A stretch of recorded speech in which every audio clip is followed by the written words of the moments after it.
مگر یہاں یہ حال ہو گیا کہ ولید ابن عبد الملک اگر خطبہ دے رہا ہے جمعہ کا کہ چلا گیا، اثر بھی جا رہی ہے، تو ایک تابعی نے اٹھ کر کہا کہ اللہ کے بندے، رسول اللہ کے بعد کوئی نبی نہیں آیا، قرآن کے بعد کوئی کتاب نہیں اتری، کیوں وقت نمازوں کی تم برباد کر رہے؟ تو اس تابعی کو کیا جواب ملا؟ صحابہ میں دیکھیں ابن حجر، یہ وہ جرم کی حکومت ہے جو معاویہ رضی اللہ عنہ نے مسلط کی، ہم اس جرم کو معاف نہیں کر سکتے۔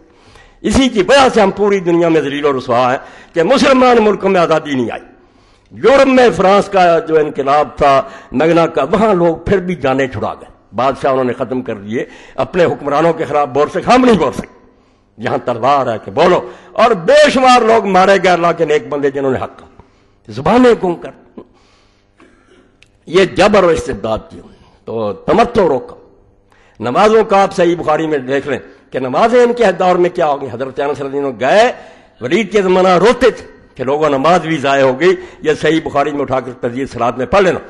لوگوں نے کہا کیوں؟ فرمایا یہ نماز کا وقت ہے، زور تم عصر کے وقت پڑھتے، اثر اس وقت پڑھتے جب سورج غروب ہونے لگتا۔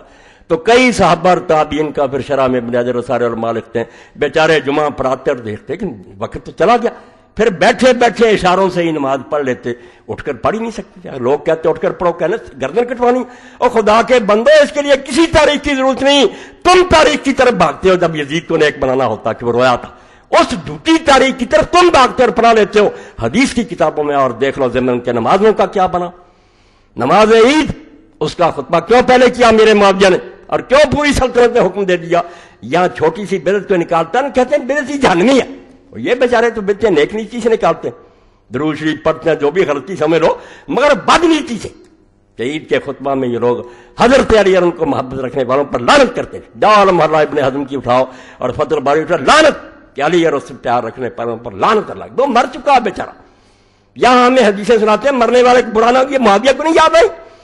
مغیرہ بن شعبہ کو لعنت کرتا تھا جب حضرت سعید بن زید نے کہا حیا کر، علی مر چکا، تم اب بھی ممبروں پر اس کو لعنت کر۔ یہ حدیثوں میں ہے، میں نے حدیثوں سے نکال کر دکھانا کہ یا یہ دفتر دریا برد کرو یا خدا کا خوف کرو، حسین کی محنت کو ضائع نہ کرو، اس نے اسلام کو بچا لیا کہ یہ کام سارا غلط ہے ہوتا رہا، اور اسی کی برکت ہے کہ ادنا سے ادنا مسلمان بھی ان بدماشوں کے زمانے میں چپ رہے گا، کر نہیں سکتا کچھ، مگر اس سے پوچھو کہ ابو بکر عمر کی خلافت نے حدیثوں کی ایک ہی جیسی، وہ کہے گا نہیں نہیں نہیں، یہ کوئی حکومت اسلامی نہیں ہے، یہ سارا ظلم و زیادتی، یہ حسین رضی اللہ عنہ کے اس فعل کی برکت ہے، ورنہ مور لگتی جا رہی تھی کہ جو ہو رہا ٹھیک ہو رہا۔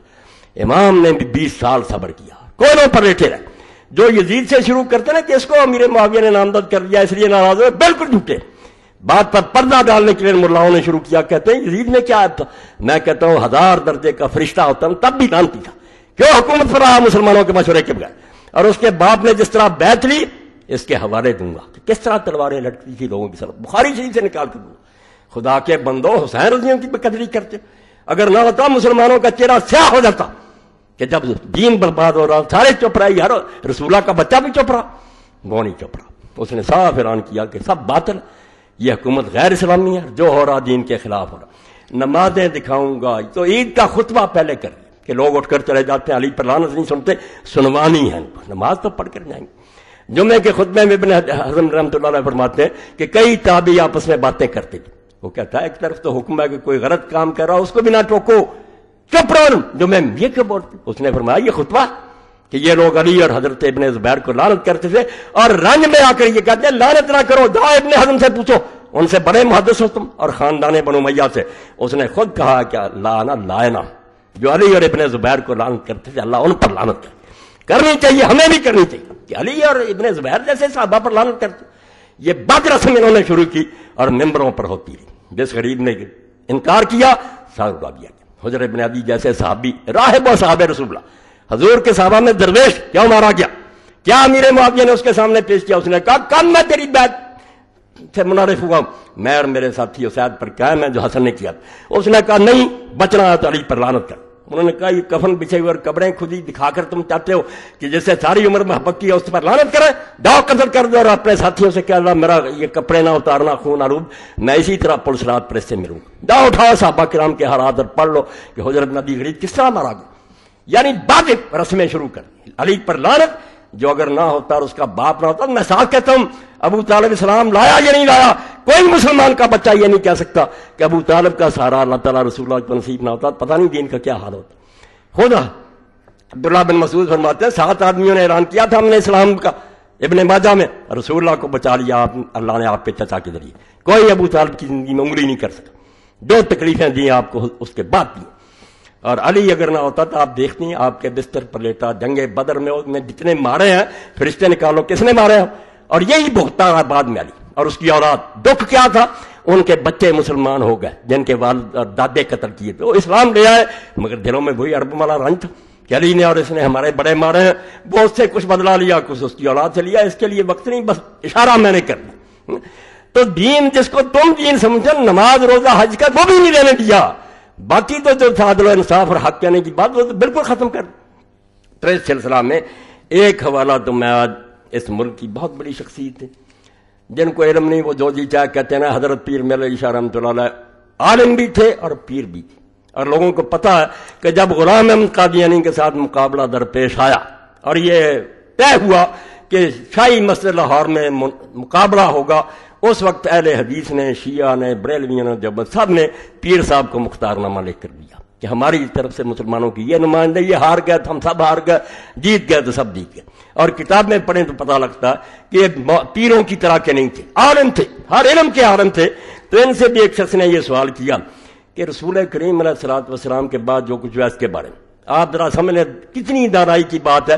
جب مر جاتا ہے آدمی اسی طرح کا نہیں رہتا، سر سے پاؤں تک وہی نظر آ رہا ہوتا. ایک چیز اندر سے نکل جاتی ہے جس کو روح کہتے ہیں. پیر صاحب نے کہا حکومت اسلامیہ جو ہے اس کی بھی ایک صورت ہے، ایک تو ہے بت، ایک اس میں معنی ہے روح.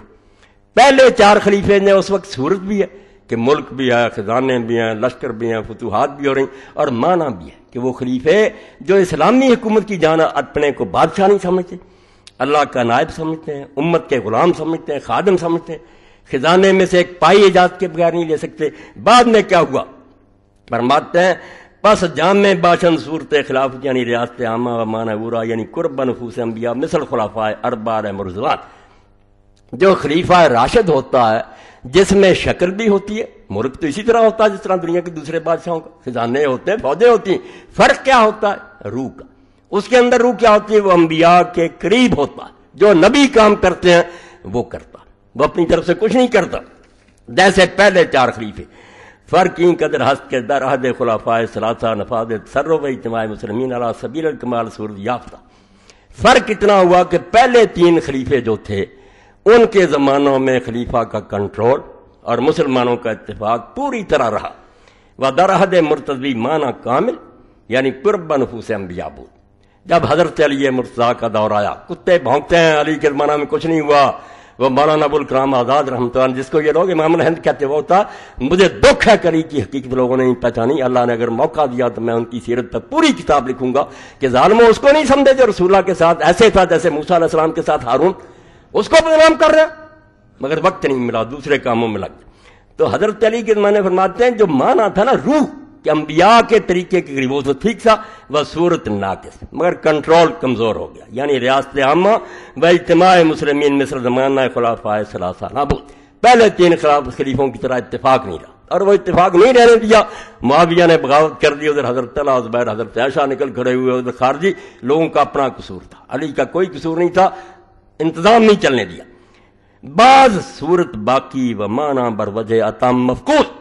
رحمت فرمایا اللہ تعالیٰ گولوی رحمۃ اللہ علیہ پر. فرماتے ہیں اس کے بعد شکل رہ گئی. شکل وہی تھی، ملک فتح ہو رہے ہیں، لشکر جا رہے ہیں، اذانیں ہو رہی ہیں، خزانے.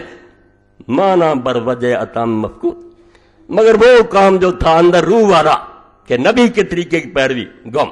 چنانچہ در زمانہ امیر معاویہ و در حدیث خدنا را دخن ہم ایمان دار. حدیث کا ورد یا بخاری شریف میں ہے. حضور سے لوگوں نے پوچھا مسلمانوں میں قتل و غارت بعد میں کیا ہوگا؟ فرمایا خدنا ترا دخن، صلح ہو جائے گی، حسن چھوڑ دے گا مگر ہوگی دخن. وہی منافق ترکینے رہیں گے، صلح باطن میں نہیں ہوگی. ہوا بھی کوئی حسن کو زہر دے دیا اور دین کی مٹی پلیت کی. بعض تدریجن خلافت جابرہ یا دعوت بر ابواب جہنم کما دا فی الحدیث. ہر شے کے ساتھ حوالہ. فرماتے ہیں پھر تو خلافت بالکل بدلتی جو آیا آگے اینٹیں رکھتا گیا. جابر حکومت بالکل جس کو حضور نے کہا تھا جہنم کے دروازوں پر دعوت دینے والے حکمران ہوں گے، دوزخ کی طرف برا رہیں گے، ایسا ہی رہا. کما جا پھر پیدا گشت بعض انقلاب زمانہ حسب مشیت عزی رنگ تشبہ بخلاف راشدہ بظہور عمل.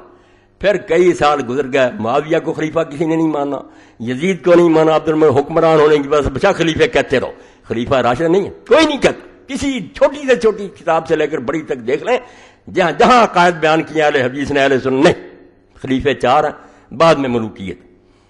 خود امام ابن کثیر لکھتے ہیں اپنی البدایہ 8ویں جلد کہ سنت یہی ہے کہ امیر معاویہ کو خلیفہ نہ کہا جائے، بادشاہ کہا کرو، ملک ہے وہ. اور وہ بھی کہتے تھے انا اول ملوک الاسلام، بھائی میں خلیفہ نہیں ہوں، پہلا بادشاہ.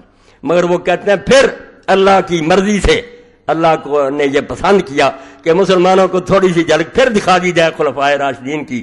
چنانچہ خلافت عمر بن عبد العزیز، حضرت عمر بن عبد العزیز کا 2.5 سالہ دور آیا، وہ بھی مروان کی اولاد میں سے. ہم کسی اولاد کے نہیں دشمن، نہ خاندان کے دشمن ہیں، بنو امیہ میں سے اگر وہ اچھا پیدا ہو بسم اللہ، خلیفہ راشد علیہم الرحمہ ہے. جو ظالم ہے وہ ظالم، عباسی حضور کے چچا کی اولاد ہے، ظالم، وہ ان سے بھی آگے نکل گئے. تو یہ بات جو پیر صاحب نے کہی، یہ نچوڑ ہے ساری تقریر کا کہ یہاں صورت رہ گئی، ملک بہت فتح ہوئے، علاقے ہوئے، بہت ترقیاں کی لوگوں نے، مگر معنی باقی نہیں تھا، وہ جان نہیں تھی اسلامی حکومت کی، دنیا کے دوسرے بادشاہوں جیسی حکومت.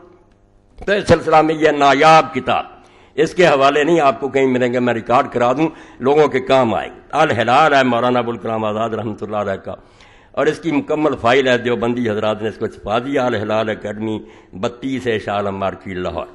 اور اس کی دوسری اور تیسری جلد اس میں. تو دوسری جلد میں سے میں پڑھتا ہوں. انہوں نے جب اسلام کی حکومت کے بارے میں لکھا کہ اسلامی حکومت جو ایسی حکومت لوگوں نے نہیں دیکھی، نہ بادشاہ رعیت کا کوئی فرق، بادشاہ تو کہتے ہی نہیں، نہ لباس میں، بلکہ یقین جانے رعایا کے آدمی کا مکان اچھا، اس کی خوراک اچھی، اس کا لباس، خلیفہ کا حال اس سے بہت خراب. ہاں یہ تھی اسلامی حکومت. تو یہاں لکھتے ہیں، یہ 6 صفحہ دوسری جلد کا. سن لیں، میں یہاں تک جاتا ہوں تو ایسے ہی نہیں جاتا، اماموں کے دفتر ہیں میرے پاس 1400 سال کے، جو پڑھنے کے بعد کہتا ہوں کہ یہ باغیوں کا گروہ تھا. معاویہ رضی اللہ عنہ باغی تھے خلیفہ برحق کے خلاف، اور یزید بھی باغی تھا. یہ بھی سمجھا دوں گا کہ اماموں نے کہا باغی وہ نہیں جو حکومت کو نہ مانے، یہ حکومتوں نے گڑھی ہے اس طرح، باغی وہ ہے جو حق والے کا مقابلہ کرے، جو حق پر ہوگا وہ ایک ہی ہوگا، وہ الحق ہے، جو اس کی مخالفت کر رہے ہوں گے وہ بادشاہ اور سارے ہوں گے باغی. یہ فضل الباری اور المحلات لکھاؤں گا. یہ ایسی بات اگر ریکارڈ نہ کراؤں تو شاید دین کا یہ حصہ گم ہو جائے. قیامت تک اس کو یہ میں یاد کرا دینا چاہتا ہوں کہ لوگوں خلافت کے لیے تڑپتے رہو، دیر رات تمہارے دلوں میں یہ تمنا ہونی چاہیے کہ اسلامی خلافت دنیا میں آئے. اس کے لیے کوئی کام کر رہا اس کا ساتھ دو، کتابیں پڑھو، دلوں میں یہ جو جگاؤ اور یہ آگ بھڑکاؤ کہ اگر اسلام کا راج نہیں دنیا میں تو مسلمانوں کا جینا جڑا یہ ذلت کی زندگی ہے. خدا کی کتاب معطل اور بندوں کے قانون دنیا پر چلے رہے. سن لیں، ہمارا عقیدہ ہے کہ اگر قیامت کے دن دنیا کے ظالموں کی صفوف عام فساق و فجار سے الگ قرار دی جائیں گی، دوسرے مجرم الگ ہوں گے، ظالموں کی صفیں الگ، تو ان میں سب سے پہلی صف یقیناً بنی امیہ کی ہوگی. انہی ظالموں نے اسلام کی اس روح حریت کو غارت ظلم استبداد کیا، اور اس کے عین عروج اور نشر و نما کے وقت اس کی قوت نمو کو اپنے اغراض شخصیت کچھ ہٹا. یہ جرم ہے. یزید کی میں شراب کو نہیں روتا، نمازیں چھوڑنے کو نہیں روتا، اس جرم کو روتا جو حضرت معاویہ رضی اللہ عنہ نے کیا. فرماتے انہوں نے ظالموں نے اسلام کی وہ آزادی کی روح کہ ایک ادنا بدو مسجد میں سے اٹھ کھڑا ہوتا، اور ہم نہیں تیری بات سنیں گے اور نہ مانیں گے، پہلے مطمئن کر کہ یہ کرتا کہاں سے لیا، ایک ایک چادر ہر ایک کو ملی ہے، تیرے جیسے لمبے آدمی کا کرتا کیسے بن گیا. یہ تھی آزادی کی روح جو غلاموں اور ادنا بندوں میں حضور نے بھر دی تھی، مگر اس کو انہوں نے چھین لیا. ایک طرف روپے تقسیم کیے، دوسری طرف تلوار لہرائی کہ جو بولے گا سر اڑا دیا جائے. ظالموں نے اسلام کی اس روح حریت کو غارت ظلم استبداد کیا، اور اس کے عین عروج اور نشو و نما کے وقت اس کی قوت نمو کو اپنے اغراض شخصیہ کے لیے کچل ڈالو، اپنے ذاتی مفادوں کے لیے اس روح کو کچل ڈالو کہ نہیں بولنے دیں گے کسی کو. حالانکہ اگر ذرا ترقی ملتی ابو بکر عمر کی طرح، ادنا بندے آج بھی یہاں سے پکڑ لیا کرتے کمانڈر ان چیف کو کہ کیا ہو رہا، مگر نہیں، وہ روح کچل گئی. نمازیں ہوتی نہیں، نمازیں نہیں کوئی روکے گا، آپ فکر مند نہ ہو، سکھ بھی آ جائیں گے تو نہیں روکیں گے. اگر یہ اسلام ہے تو خوش رہیں. ملا کو جو ہے ہند میں سجدے کی اجازت، نادان یہ سمجھتا ہے اسلام ہے آزاد. اور پاگلو، اسلام اس کا نام ہے؟ اسلام حکومت کرنے کا نام. اپنی حکومت ہو، غیروں کی حکومت میں یا وہاں انقلاب لاؤ یا ہجرت کرو، ورنہ رہنا وہاں حرام ہے. اسلام یہ کہتا ہے. ان کا اقتدار و تسلط فی الحقیقت امر بالمعروف کے سد باب کا پہلا دن تھا. کہتے ہیں جب معاویہ تخت پر آئے اور ان کی اولاد آئی وہ اسلام میں جو حکم تھا کہ اچھی بات کو اور بری بات روکو، اس کے روک دینے کا پہلا دن تھا۔ اس دن چھری پھیر دی گئی کہ کوئی ٹوک نہیں سکتا، جو جی چاہیں گے کریں گے، بول نہیں سکتا۔ نہ صرف یہ کہ انہوں نے اسلام کی جمہوریت کو غارت کر کے اس کی جگہ شخصی حکومت کی بنیاد ڈالی، جو یقیناً اعتقاد قرآن کی روح سے کفر جلی ہے۔ ان ملاؤں کو کون سمجھائے؟ وہ کہتا ہے جب جمہوری حکومت ختم ہوگی اور شخصی حکومت بن گئی کہ میرا راج اور بعد میں جس کو چاہوں گا دوں گا نا۔ عبد الملک ولید کو دے گیا، سلیمان بیٹے کو دے گیا، مگر ولید کی نیت خراب ہوگی، اس نے چاہا میں باپ کی وصیت ختم کر دوں، یعنی تماشا بن گیا اسلامی حکومت۔ مسلمان بس دیکھتے ہیں کون آ رہا، بول نہیں کچھ سکتا کہ کیا ہو رہا۔ ولید کا جی چاہا اپنے بیٹے کو دے دوں، اور یہ جرنیل جو تھے حجاج بن یوسف اور محمد بن قاسم قتیبہ میں یہ بھی ساتھ ہوگا۔ انہوں نے کہا ٹھیک ہے، ولید ٹھیک کہتا، اس کے بیٹے کے سامی ہو جائیں گے، جدھر رخ دیکھتے ہیں بادشاہ کو ادھر ہو جاتے ہیں نا۔ سلیمان کو پتہ چل گیا، اس نے کہا میں نہیں یہ وصیت بدلنے دوں گا۔ خیر ولید مر گیا، سلیمان آ گیا، اس نے بیٹھتے ہی حجاج کو بھی مطلب کیا، جائیداد ضبط کی، برے حال میں مارا۔ محمد بن قاسم کو گھوڑے کے پیچھے باندھ کر مارا کہ تم میری وصیت ختم کرنا چاہتے۔ یہ اسلامی حکومت سے یہ تماشے بنے۔ پھر قتیبہ بن مسلم مرا، موسیٰ بن نصیر گلیوں میں دھکے کھاتا، سارے جرنیل اس نے مطلب کر کے برے حال میں انہیں مارا۔ تو یہ حکومت تماشا بنا دی مسلمانوں نے، مسلمان نہیں بول سکتے، ان کا کوئی دخل نہیں، ہم کوئی زبردستی بیٹھ جائیں کس کو دیتے جائیں۔ تو مولانا لکھتے ہیں یہ قرآن کی اسے کفر جلی ہے، چھوٹا کفر نہیں، ننگا کفر ہے کہ ایک انسان بادشاہ بن جائے۔ بلکہ سب سے بڑا ظلم یہ کیا کہ اظہار حق اور امر بالمعروف کی قوت کو تلوار کے زور سے دبا دینا چاہا۔ پچھلوں نے نہیں، معاویہ نے، جاؤ صحابہ کے حالات دیکھو، کسی غریب نے کہا اسی کا حاکم حکم ابن عمر غفاری خود کمانڈر بنا کر بھیجا، مال غنیمت لکھا کہ سونا چاندی نکال کر مجھے دے در، باقی قرآن کے مطابق تسلیم کرو۔ زیاد نے یہ خط لکھا، اس نے کہا نہیں، امیر المومنین کے خط سے پہلے اللہ کی کتاب ہے، پائی پائی تقسیم ہوگی جیسے قرآن کہتا۔ اور سزا کیا ملی پھر اس کو؟ اسی وقت معطل کر کے بیڑیاں لگائیں اور وہ جیل میں پڑا، صحابی رسول۔ اس حکومت کی بات کرتے وہ ناراض ہیں، یزید کی باتیں کرتے رہتے ہیں کہ بعد یزید کچھ بھی نہیں، وہ تو اس کے باپ کے ظلم دیکھو کہ دین کے ساتھ اس نے کیا برتاؤ کیا، کیا اسلام کا بنا، اور کس طرح اللہ کے نیک بندوں کی زبانیں کاٹی گئیں۔ اور مسلمانوں کی حق گوئی کو تلوار کے زور سے، اور مسلمانوں کی حق گوئی کی ترقی گناہ ورورے کو مزمل کر دیا۔ سہم گئے بھائی، روز کون مرتا ہے، ڈر گئے لوگ، نہیں بول سکتے۔ تاہم چونکہ عہد نبوت کا فیضان روحانی اور تعلیم قرآنی کا اثر ابھی بالکل تازہ تھا، حضور کا اثر اتنی جلدی تو نہیں دور ہو سکتا، ابھی لوگ تھے، اس لیے اگرچہ طرح طرح کی بدعات اور محدثات و معاصی کا بازار گرم ہو گیا تھا۔ یہ تمہارے اہل حدیثوں کے امام الہند لکھ رہے ہیں کہ بدعتوں کا بازار گرم تھا اور گناہ کی ریل پیل تھی، لیکن پھر بھی امر بالمعروف کی آواز کی گرج کوفہ اور دمشق کے ایوان و محل کو لرزا دیتی۔ کبھی کبھی کوئی نکل آتا تھا دیوانہ جو محل میں جا کر اعلان کر دیتا تھا کہ بے شک اس کا سر کاٹ دیا جاتا، مگر نکلتے رہے۔ یہ میں نے پڑھا ایک لمبا، مگر اس میں تھوڑا سا پڑھ دیا۔ اب دوسری بدعت کا لکھتے ہیں، کہتے ہیں ذکر نہ کرو، اور انہوں نے کیے کام ہم صرف بیان نہ کریں۔ ستیہ ناش کیا دین کا کہ امیر المومنین علی جیسا آدمی رسول اللہ کا داماد، خلیفہ راشد، اور رسول اللہ کے ساتھ ایسے جیسے موسیٰ کے ممبروں پر کہ جمعے کے خطبے میں بھی دوسرے حصے میں رکھ دیا کہ جہاں خطیب اور باتیں کہے یہ بھی کہے کہ لعن اللہ علی والا محبی، علی اور اس پر محبت رکھنے والوں پر لعن۔ جا پوچھو ام سلمہ رضی اللہ عنہا سے، رسول اللہ کی بیوی سے گیا ایک آدمی، انہوں نے کہا تمہارے سامنے ممبر رسول پر حضور کو گالیاں دی جاتی ہیں، حدیث۔ انہوں نے کہا ماں کون گالی دے سکتا؟ انہوں نے کہا کہتے نہیں کہ علی اور اس سے محبت رکھنے والوں پر لعنت، میں حضور کے گھر میں رہی ہوں، سب سے بڑھ کر محبت تو علی سے حضور رکھ کرتے تھے، یہ کہاں تک بات جاتی؟ اور حضور نے کہا جس نے علی کو گالی دی اس نے مجھ کو گالی دی۔ یہ حدیثیں ہماری صحیح، ان کو چھپاتے ہیں، اور تم تاریخ کو آگ لگا دو، میں کہتا ہوں لگا دو، تمہارے سارے جو جھوٹے مسئلے ہیں نا کہ حسین واپس آنا، یہ وہاں سے ہی تم لیتے ہو، حدیث کی طرف نہیں آتے۔ حدیث میں ان کا شکل دیکھو تو کبھی بھی نام نہ لو کو۔ تو پھر فرماتے ہیں ان لوگوں نے بنی امیہ کا سب سے بڑا ظلم جو انہوں نے اسلام پر کیا یہ تھا کہ خلافت راشدہ اسلامیہ کو، جس کی بنا اجماع و مشورہ مسلمین پر کوئی نہیں بیٹھ سکتا جب مسلمان اپنی مرضی سے نہ چنے، اور یہ بھی کوئی بیعت کا طریقہ نہیں کہ باپ تخت پر بیٹھ جائے، بیعت لے لی، یہ تو لیتے ہیں لوگ ریفرنڈم کراتے ہیں، یہ بیعت ہوتی ہے؟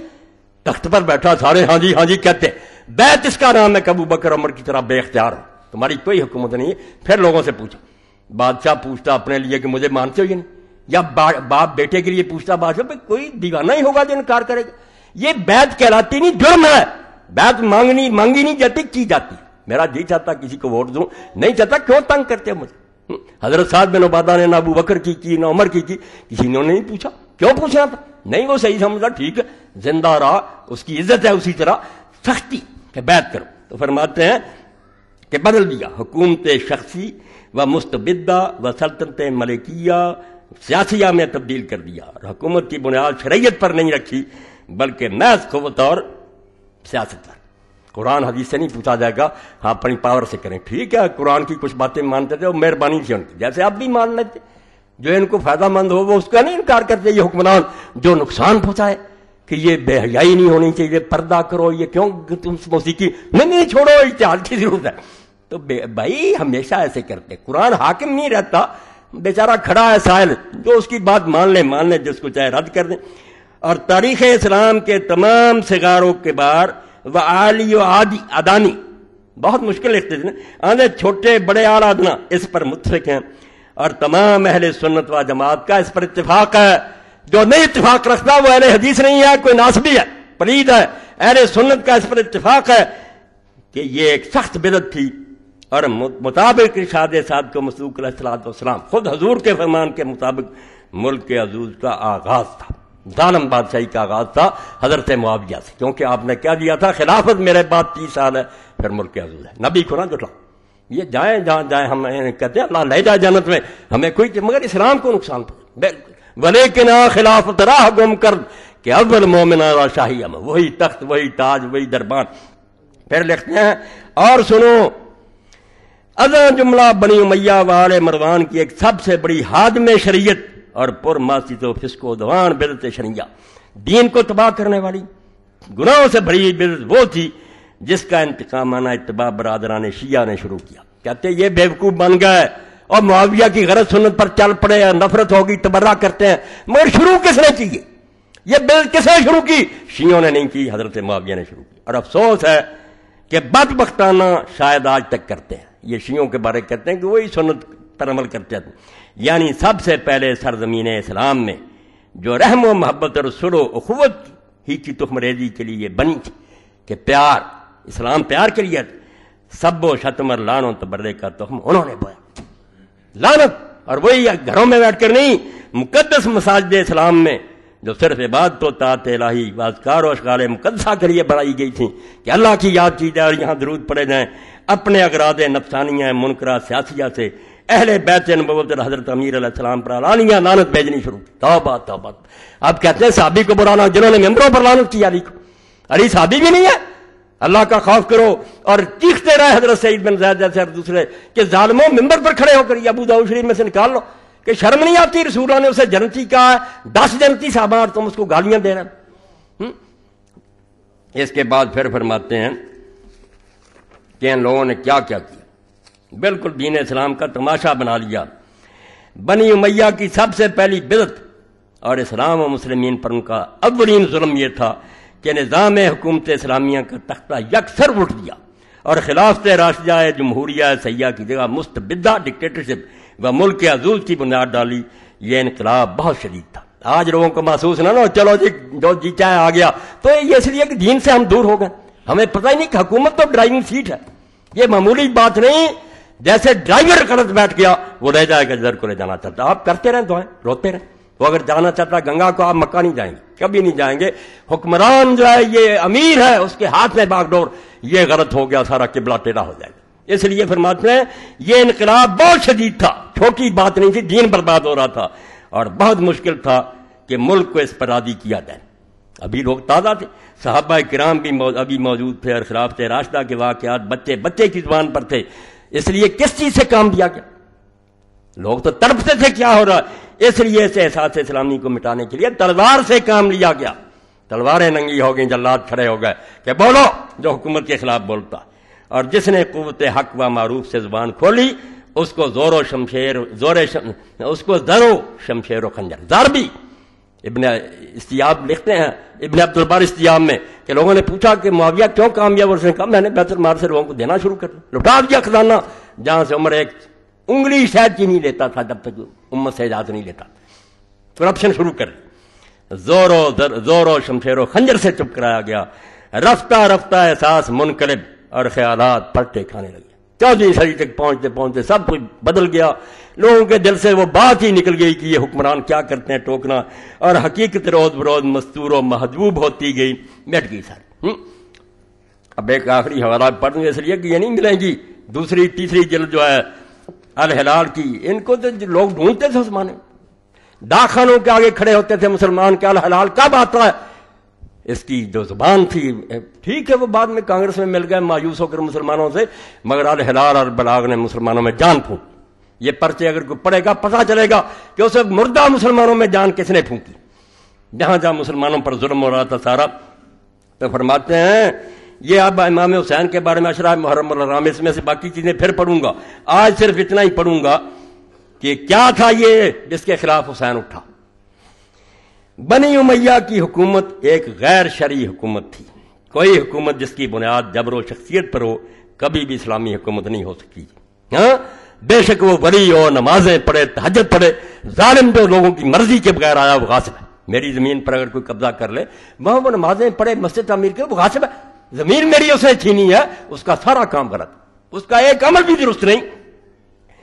انہوں نے اسلام کی روح حریت و جمہوریت کو غارت کیا اور مشورہ اجماع امت کی جگہ محض غلبہ جابرانہ اور مکر و خدا پر اپنی شخصی حکومت کی بنیاد رکھی۔ اس کو سمجھنے کے لیے ذرا پھر بعد میں چلتے جائیں آپ بنو مروان کی، جیسے میں کوئی مثالیں دیتا رہتا ہوں، کوئی بیٹے کو دے گیا، کوئی بھائی کو دے گیا، کسی نے تلوار کے، مسلمان بیچارے دم بخود بس آ رہا کو جا رہا، یہ تماشا ہی دیکھتے رہے۔ ان کا نظام حکومت شریعت الہیہ نہ تھا بلکہ محض اغراض نفسانیہ و مقاصد سیاسیہ۔ ایسی حالت میں ضرور تھا، یہ سن لیں حسین کا کارنامہ، وہ جانتے تھے میں بدل نہیں سکتا، ان بچوں اور عورتوں کے ساتھ بدلوں گا۔ ایسی حالت میں ضرور تھا کہ ظلم و جبر کے مقابلہ کی ایک مثال قائم کی جائے۔ یہ جو مسلمان ڈرتے چپ ہو گئے ہیں، کوئی تو تھے جو بتائے کہ یہ سب غلط ہو رہا ہے اور حق و حریت کی راہ میں جہاد کیا جاتا۔ حضرت سید الشہداء نے اپنی قربانی کی مثال قائم کر کے مظالم بنی امیہ کے خلاف جہاد حق کی بنیاد رکھی، اور جس حکومت کی بنیاد ظلم و جبر پر تھی اس کی اطاعت و وفاداری سے انکار کر دیا۔ بس یہ نمونہ تعلیم کرتا، یہ ہے دین بچا جس میں ہے، میں کہتا ہوں اگر تھوڑا میں حق کہتا ہوں یہ حسین کا قصہ پڑھنے سے، ورنہ گونگے ہیں سارے کہ مسجد والے ناراض نہ ہو جائے گا، نہیں، رمز قرآن حسین مختم زیاد چھے و شوراب، جو حسین کو پڑھے گا وہ خدا کی قسم کبھی حق نہیں چھپائے گا۔ کیوں چھپائے؟ قتل ہو جائے گا پھر کیا ہوگا؟ فرماتے ہیں پس یہ نمونہ تعلیم کرتا ہے کہ ہر ظالمانہ و جابرانہ حکومت کا اعلانیہ مقابلہ کرو اور کسی ایسی حکومت سے اطاعت و وفاداری کی بیعت نہ کرو جو خدا کی بخشی ہوئی انسانی حریت و حقوق کی غارت کرو اور جس کے احکام مسبدہ و دائرہ کی بنیاد صداقت و عدالت کی جگہ جبر و ظلم پر۔ جو جبر سے حکومت کرتا ہے وہ ہمیں جانور سمجھتا ہے کہ میں ان کو ہانکوں، ہم انسان ہیں، ہمیں دلیل سے قائل کرو، ہماری رائے دو، اپنی رائے پیش کرو اور حضرت عمر رضی کی طرح اعلان کرو۔ جب کتاب الخراج میں قاضی ابو یوسف لکھتے ہیں فتوحات عراق کی صحابہ میں بحث ہوگی کہ ان زمینوں کا کیا کیا جائے، حضرت بلال رضی اللہ نہیں مانتے تھے کہ عمر پہلی رائے غلط، ایسا ہوگا، بحثیں ہوئیں، صحابہ کا اجتماع ہوا، حضرت عمر رضی اللہ نے اعلان کیا کہ مجھے مشورہ دو اور میں بھی تم میں سے ایک آدمی ہوں، میری کوئی زیادہ رائے نہیں، نہ میرے 2 ووٹ ہیں نہ ویٹو ہے، جو مشورہ دو گے یہ ہے اسلامی حکومت۔ اور اگر یہ کہ ڈنڈے کی زور سے ہمیں ہانکے میں نے کیا دیا بس کرو، تو پھر مطلب ہی کہ ہم انسان تو نہیں ہیں، جانوروں کا کوئی گلہ جس کو کہ آدمی اپنی مرضی سے ہانک رہا۔ یہ ہے سب سے بڑا گناہ جس کے مقابلے میں اگر یزید شراب پیتا تھا، نمازیں چھوڑتا کچھ بھی نہیں تھا، وہ اس کی ذاتی بات تھی، ہمیں اس کی کوئی اتنی تکلیف نہیں تھی، مگر امت کا بیڑا غرق کیا، جبر کیا، ظلم کیا۔ اور اس سلسلے میں آخری بات سنا دیتا ہوں کہ حسین کبھی نہیں مرا۔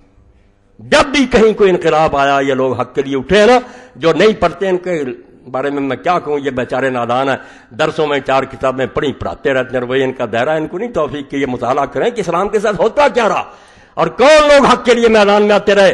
انہیں کیا پتا کہ ابو حنیفہ اور مالک رحمۃ اللہ نے منصور کو جب للکارا تھا تو کیا نتیجے بھگتے۔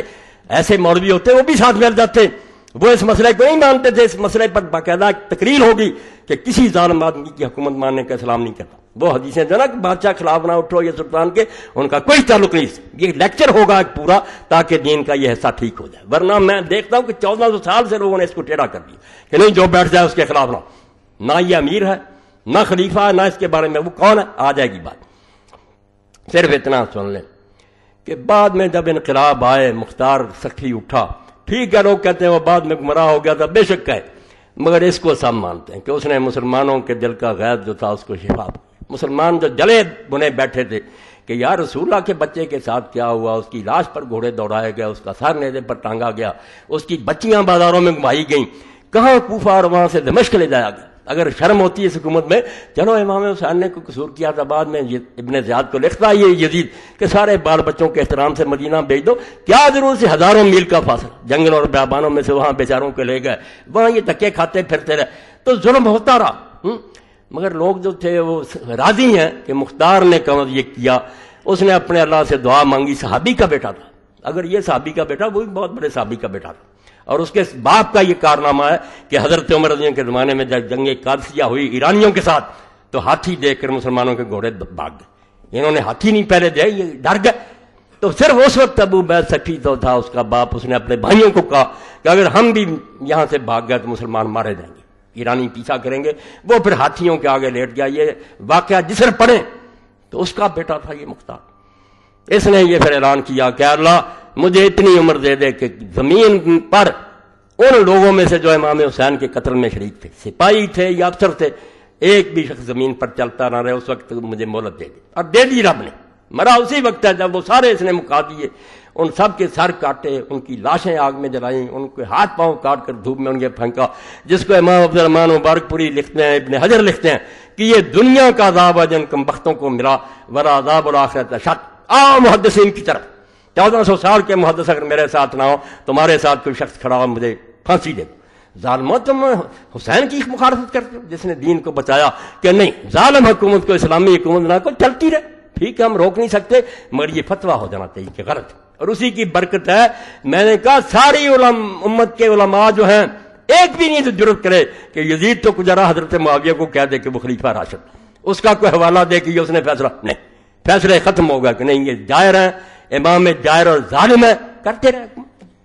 تو بعد میں وہ مختار جو تھا اس کے خلاف پر مصعب بن زبیر اٹھے، انہوں نے اس سے جنگ، کوفہ کو گھیر لیا، رسد روک دی، باہر سے کھانا پانی آنا بند ہو گیا، ساتھی اس کے جو تھے مختار کے وہ آہستہ آہستہ ساتھ چھوڑ گئے، انہوں نے پناہ مانگ لی، حالات دیکھ کر کون ساتھ رہتا۔ اور میں کہتا ہوں یہ بھی اگر کوئی شخص سوچے گا تو امام حسین کے برحق ہونے کی دلیل اس کے سامنے آ جائے گی کہ امام حسین کے ساتھیوں میں سے جو دیکھ رہے تھے، اور آخری رات جب کہ آپ نے چراغ بجھا دیے تھے کہ چلے جاؤ اپنی جانیں بچاؤ، تمہیں کوئی نہیں روکے گا، مجھے مرنے دو، ایک بھی نہیں گیا۔ امام حسین کے ساتھیوں میں اگر دیکھ لے کہ یہ جھوٹا ہے، خواہ بخواہ ضد کر رہا ہے بھی نہیں اس کے کچھ ساتھ، کیوں مرے؟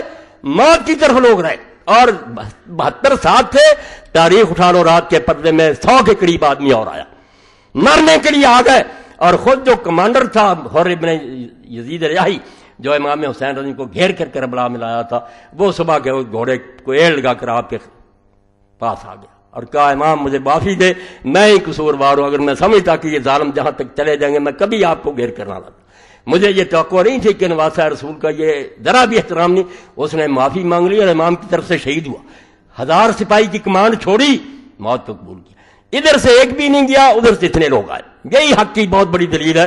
تو مختار کے ساتھی بھی چھوڑ گئے تھا، تنہا رہ گیا، اس نے پھر خوشبو لگائی، غسل کر کے کفن کی 2 چادریں پہن لی، میدان میں آ گیا۔ اس نے کہا مصعب میں نے اپنے رب سے عہد کیا تھا کہ مجھے اس وقت موت دینا جب حضرت حسین کے قتل میں جو لوگ شریک تھے ان میں سے زمین پر کوئی چلتا پھرتا نظر نہ آئے، وہ اللہ نے کام کر دیا، اب مجھے مرنے سے کوئی دریغ نہیں ہے، تو جی چاہتا میرے ساتھ کیا مقابلہ کرتا، وہ پھر مارا گیا۔ تو مختار کے بعد یہ مصعب کی بھی شامت آ گئی، عبد الملک نے اس کے خلاف فوجیں بھیج دی۔ تو جب یہ مصعب چلا ہے، میں حوالہ دینے لگا حسین کا، یہ کہتے رہے، میں کہتا ہوں یہ نادان ہے، بے ان کو کیا کہوں، یہ بے شک شیخ الحدیث نے وقت ہی نہیں ملا، نہ انہیں کوئی ہمدردی ہے کہ اسلامی حکومت کیا ہوتی ہے، وہ برباد کیسے ہوئی ہے، اس کو قائم کرنے کے لیے لوگوں نے کیسی کوششیں کی ہیں، صرف حضرت حسین نہیں بعد میں بھی ہیں لمبی، اس کے لیے کم از کم تاریخ دعوت و عظیمت سید ابو الحسن علی رحمۃ اللہ علیہ کی پڑھیں، لوگ رہے جو حسین کے نقش قدم پر چلتے رہے کہ یہ جھنڈا بلند ہونا چاہیے کہ یہ غلط ہو رہا۔ تو مصعب جب چلنے لگا، اب اس کے نکاح میں 2 اجمل ترین عورتیں تھیں، عرب میں جو سب سے زیادہ حسین عورتیں، ان میں سے ایک حضرت حسین رضی کی بچی تھی، اس کا نام سکینہ تھا۔ یہ سکینہ جو پڑھتے نہیں، سکینہ کوئی نام نہیں تھا، سکینہ تھا اس بچی کا نام، کیا کریں ذاکر بھی سکینہ پڑھیں لوگ، سکینہ نہیں تھا نام، سکینہ۔ اور دوسری طرف حضرت طلحہ رضی اللہ تعالیٰ کی بچی تھی عائشہ۔ تو جب یہ مصعب نکلنے لگا تو حضرت سکینہ نے راستہ روک لیا اور کہا مصعب تم کہاں جا رہے ہو؟ عبد الملک کی حکومت قائم ہو چکی ہے، اس کے پاس اتنی فوجیں ہیں، ہماری طاقت بہت کمزور ہو گئی ہے۔ تو جو جواب دیا مصعب نے، اس سے حسین کا پتہ چلتا رضی اللہ۔ سکینہ سے یہ کہا کہ تم جانتی ہو کہ مجھ سے، میرے اندر تمہارے لیے جو محبت ہے دونوں کے لیے، کوئی مرد ایسی محبت اپنی بیویوں سے نہیں رکھتا، مگر تیرے باپ نے کسی شریف زادے کے لیے کوئی بہانہ نہیں چھوڑا۔ یہ مصعب کا فکرہ تھا کہ سکینہ تیرا باپ جب گیا تھا حسین میدان میں، کون تھے اس کے ساتھ؟ ماں تیرا کا ابو کے لبن حرتن عذرا، کیا کریں تیرے باپ کو جب دیکھتے ہیں تو تیرے باپ نے جو حلال چاہتا ہے نا اس کے لیے کوئی بہانہ نہیں چھوڑا، کہ تم بہانہ نہیں بنا سکتے کہ طاقت نہیں، حالات نہیں، یہ کہہ کر چلا گیا۔ تو جب میدان میں پھر ہوئی لشکر آئی تو یہاں تک نوبت پہنچی کہ اپنے بھتیجے اور بھانجے تھے، انہوں نے بھی عبد الملک سے معافی مانگ لی، چلے گئے ساتھ چھوڑ کر۔ مصعب کے ساتھ بھی وہی ہوا جو امام حسین، بہت تھوڑے رہ گئے۔ تو اس وقت اپنے بھانجے کو بلایا، حمزہ تھا اس کا نام، حضرت مغیرہ بن شعبہ رضی اللہ عنہ کا بیٹا تھا۔ حمزہ کو بلا کر اس وقت مصعب نے کہا کہ حمزہ بتاؤ، جب ابن زیاد نے حضرت حسین سے کہا تھا کہ اپنے آپ کو میرے حوالے کر دے، پھر میں فیصلہ کروں گا کہ کیا کرنا چاہتا ہوں، تو حسین نے کیا کہا تھا؟ اس وقت یاد آیا حسین، اس نے کہا ماما جی حسین نے کہا تھا کہ عزت کی موت جو ہے نا وہ ذلت کی زندگی سے بہتر ہے، دلیل بن کر غلاموں کی طرح جینے سے عزت کی موت مر جانا بہتر ہے۔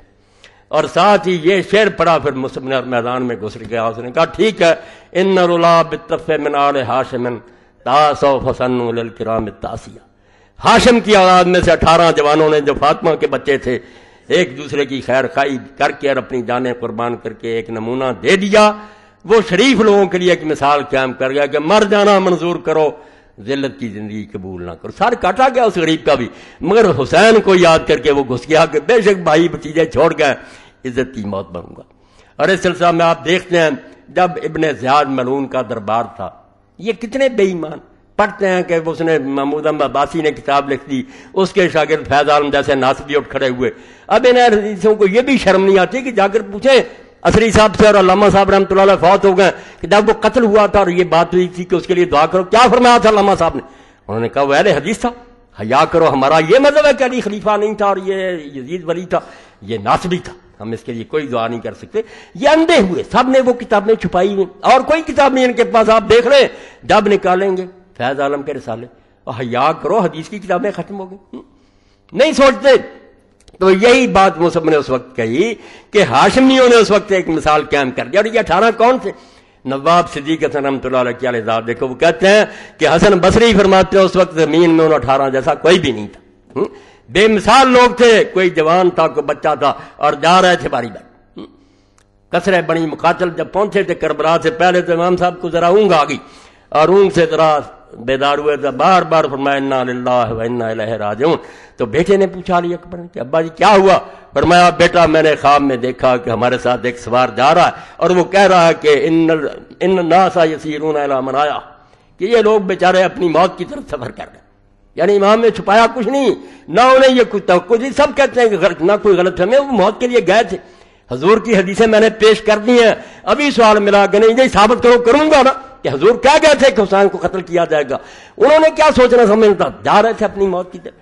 تو بیٹے نے پوچھا وَلَسْنَا عَلَى الْحَقِّ، ابا جی موت کی تو کوئی بات نہیں، کیا ہم حق پر نہیں ہیں؟ تو امام حسین رضی اللہ عنہ نے فرمایا کہ اس اللہ کی قسم جس کے سوا کوئی معبود نہیں ہے، ہم حق پر ہیں۔ تو بیٹے نے فرمایا کہ ابا جی پھر ہم موت کو شہد سے زیادہ میٹھا سمجھتے ہیں۔ تو امام نے پھر دعا کی کہ اللہ تعالیٰ بیٹا تجھ پر اپنی رحمتیں نازل کرے، مجھے ایسے بیٹے کی توقع دی۔ تو اس لیے اللہ کے بندو اس قصے کو قصہ نہ سمجھو، قصہ ہوتا تو کئی لوگ مارے گئے ہیں، ہم ان کو رونے پیٹنے نہیں بیٹھتے۔ یہ علی اور حسین کو سمجھ لو کہ علی کو نہیں سمجھو گے کہ تار البغات نہیں سمجھ میں آئی۔ تو ہی مولوی دکھایا کہ اللہ کے رسول نے اور قرآن نے کو بتایا کہ مسلمان باغیوں سے صحیح خلیفہ کیا برتاؤ کرے، کوئی نہیں، علی ہے اس بارے میں امت کا پیشوا۔ اور مسلمان حاکم اگر بگڑ جائے، غلط طریقے سے حکومت پر آ جائے، اس کے ساتھ کیا کیا جائے، یہ حسین سے ملے گا۔ اور اس کی ضرورت آپ کے سامنے میں عرض کر دیتا ہوں، پہلے بھی آپ نے سنا، پھر سن لیں، نمازوں روزوں سے بڑھ کر، کروڑ درجہ بڑھ کر، کہ ایوب کا زمانہ تھا، اللہ اسے بھی معاف کرے، اس نے یہاں پنجاب یونیورسٹی میں کروکیم کرایا، 126 عالم بلائے، مسلمان بھی اور غیر مسلم بھی، مذاکرہ ہوا دین کے بارے میں، بہت لوگوں نے مقالے پڑھے، اس مقالے پر پھر بحثیں ہوتی تھیں۔ تو مسجدوں میں جو بند ہے گنبدوں میں نہیں کیا پتہ چلے کہ مولوی صاحب کیا اور ان کا کیا، یہ گدھ اور شاہین کا فرق ہے، یہ سمجھ نہیں سکتے، ان کے پاس یہی ہے کہ امین اور ہاتھ نہیں، اسلامی حکومت کو سمجھو پھر مسئلہ سمجھ میں آئے گا۔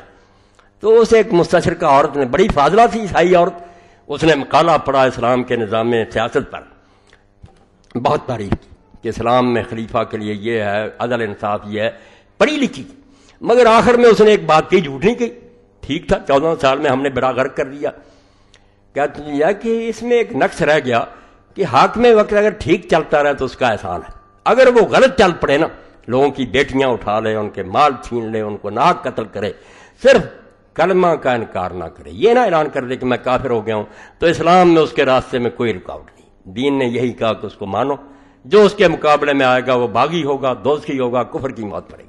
حدیثیں پڑھی، اماموں کے حوالے پڑھے، سب کے سر جھک گئے۔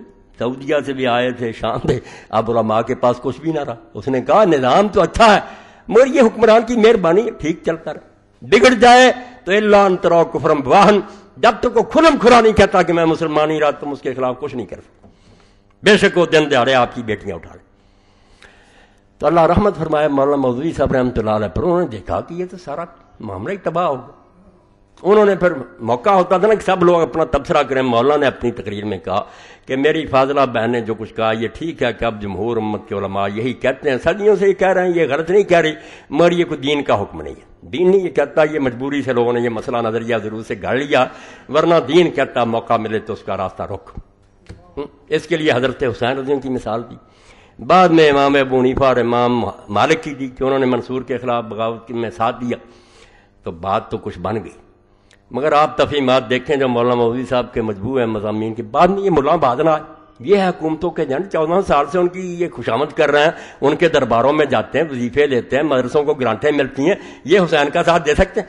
تو انہوں نے خط لکھے پھر مولانا مودودی کہ نہیں، امام حسین کا تو اقدام غلط ہے، سب نے انہیں روکا تھا، وہ غلط کیا انہوں نے، اور امام ابو حنیفہ بچپن میں یہ کہتے رہے جب وہ جوان تھے، ابھی خون تازہ تھا، بعد میں وہ بھی چھوڑ گئے تھے کہ نہیں حکومت کو مان لیا کرو جو بھی ہے۔ تو مولانا نے سب کچھ لکھنے کے بعد کا آخری سطرے کہ پتہ ہے یہ بحث کیوں چلی تھی؟ اس عیسائی عورت نے سوال کیا تھا، اگر میرا جواب غلط ہے تو سوال تو اس کا باقی ہے نا، پھر آپ مولوی حضرات کوئی حل کریں کہ کیا باقی ایسا ہی ہے کہ بگڑ جائے تو یہ منہ دیکھتے رہے، دن دیہڑے شراب پیے، زنا کرے، بیٹیاں اٹھا رہے، کیا یہی اسلام کہتا؟ پھر جواب بھی کوئی دو نا۔ اگر حسین جھوٹا تھا، حضرت ابو حنیفہ اور مالک بعد آ گئے تھے، تو اس مسئلے کا بھی کوئی حل ہونا چاہیے، کوئی حل نہیں ہے، نہ حل ہی کرتے ہیں نہ اس بات کو مانتے۔ یہی بات ہے جو سید ابو الحسن علی نے کہی کہ فاطمہ کی اولاد حکومت کا راستہ نہیں روک سکی، وہ چلتی رہی، مگر ان کی اس مثال سے مسلمانوں کے سامنے لکیر آ گئی کہ یہ خلیفہ برحق ہوتا ہے، یہ ظالم حکمران ہوتے ہیں۔ مسلمانوں کے دل میں بات بیٹھ گئی کہ جو صحیح خلیفہ ہیں دل سے ان کا ادب کرو، دوسرے اگر تم اس کا بگاڑ نہیں سکتے، نمازوں میں، دعاؤں میں، تنہائیوں میں لعنت کرتے رہا کو کہ اللہ ان پر لعنت کر، ان پر اپنا عذاب نازل کر اور اس میں اجر ملے گا۔ حضور نے خود کہا کہ ایسے برے حاکم تم ان پر لعنت کرو، یہ کوئی برائی نہیں ہے، تو اتنا تو کرو، اللہ غرق کرن کو اگر کچھ بگاڑ نہیں سکتے، ورنہ اصل کام تو وہی ہے جو سیدنا حسین رضی اللہ عنہ نے کیا۔ اور بالکل امام حسین کی یہ بات دل پر لکھ رہے ہیں آپ، کلمہ لکھا انہوں نے، یہ نہ کوئی چھوٹی بات، نقش اللہ بر صحرا نوشت۔ انہوں نے جب خون کی لکیر کھینچی کربلا میں، کیا نکلا اس سے؟ لا الہ الا اللہ، کہ مسلمان کسی انسان کو حاکم نہیں مانتا۔ سطر عنوان نجات ما نوشت، وہ ہماری نجات کی لکیر لکھ گیا کہ اگر نجات چاہتے بھائی، جو خلافت کو سمجھتے ہیں اس کے لیے کوشش کرتے ہیں، اللہ کے لیے مجھ سے حسین کو سمجھ لیں اور حدیث اور تاریخ اور فقہ سے سمجھ لیں کہ ان کا کتنا بڑا احسان ہے۔ چھوڑے ان مولویوں کو جو مسجدوں میں بول رہے ہیں کہ مولوی صاحب چھوڑے، یہ بات نہیں چھوڑ سکتا، میں مر جاؤں گا، مجھے تو اللہ اگر فرصت دیتا اور وقت ہوتا، خدا کی قسم ہر خطبہ میں مرنے تک حسین پر دیکھا۔ میں اس بارے میں تھوڑا پڑھا، میں نے دفتر کھنگالے ہیں تاریخ کے، حدیث کے، فقہ کے، تفسیروں کے، اس لیے میں جانتا ہوں کہ حسین کا وزن اس امت میں کیا ہے۔ درمیان امت کہواں جناب، ہم تو حرف قل ہو اللہ در کتاب۔ علامہ اقبال کہتے ہیں قرآن میں جو درجہ سورہ اخلاص کا ہے کہ کوئی صورت اس کے برابر نہیں، اپنے دور میں حسین کا مقام جو آسمان کے ستارے سریا کا تھا۔ کون اس کا پاس کا پیدا ہو سکتا. باقی جو لوگ چپ کر رہے ہیں میں ان کا عذر بھی بیان کروں انشاءاللہ. یہ چیزیں آ جائیں گی, چھوڑوں گا نہیں کہ صحابہ چپ رہے تھے, دکھاؤں گا کتنے تھے, کتنے چپ رہے اور کیوں چپ رہے, یہ علماء اہل سنت کی کتابوں سے. وآخر دعوانا الحمدللہ رب العالمین وصلی اللہ تعالی علی خیر خلقہ محمد وآلہ واصحابہ اجمعین. اللہ اکبر.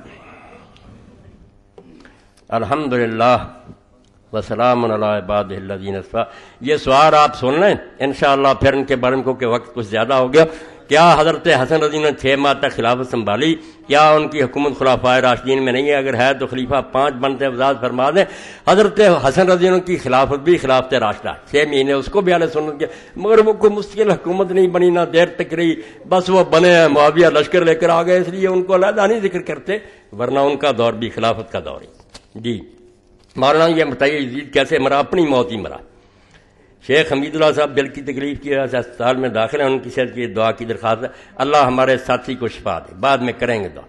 فتاوی آن لائن کی تمام سیریز ماسٹر مووی کی تیار کردہ, آپ کسی بھی اتوار کی سی ڈی لینا چاہتے ہیں اس جمعہ کے بعد تاریخ لکھوائیں اور آئندہ جمعہ مطلوبہ سی ڈی حاصل کریں. 13/2/5/20/2/5 کی سیریز اور گزشتہ سیریز تمام موجود ہیں. بار سٹال سے رابطہ کریں, لے لیں.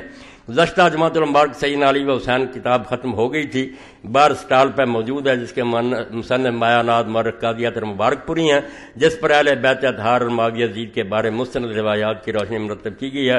اور کتاب خلافت و معاویہ یزید کی افتراء پردازیوں کا پوسٹ مارٹم کیا گیا. تلخیص سید نفیس الحسینی. تمام ساتھی ضرور لے کر جائیں. پچھلے جمعہ بھی لائے تھے, ختم ہو گئی. جی یہ سارے میں رکھ لیتا ہوں, بھائی پھر پڑھوں. اللہم صلی علی محمد وعلی آل محمد. یہ سن لیں, یہ کیا میرا یہ اعلان سن لیں کل کے بارے میں. انشاءاللہ رائڈ ہسپتال میں قرآن فہمی کی ماہانہ محفل 15واں پروگرام مورخہ 26 فروری 2005 بروز ہفتہ دوپہر 1:15 بجے. موضوع ملت ابراہیمی, سورہ نساء 125, محمد اسحاق, سی پی روم آپریشن تھیٹر.